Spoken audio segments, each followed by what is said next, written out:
Мемлекетімізде келешек иелері болған балаларға айрықша қамқорлық көрсетіліп келінеді. Әр бір бала бүгін өзгеше етібарға алынған. Халықаралық балаларды қорғау күні мұнасабатымен орындарда ләжлар еле давам етпекте.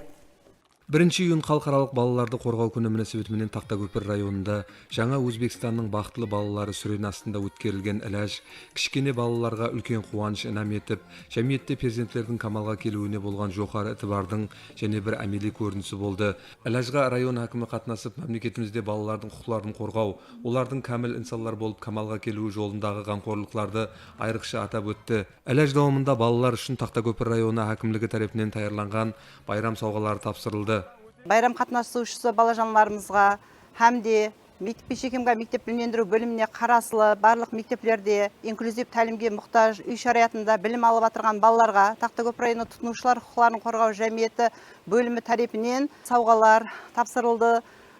Бұл балажанларымыздың еледе мына жазғы демалыста уақытларын бос өткермей, сол оқу құралдарыменен әртүрлі декоратив картинкаларменен бәнт болуын тәміндеуде өз үлестерін қосып жатырмыз.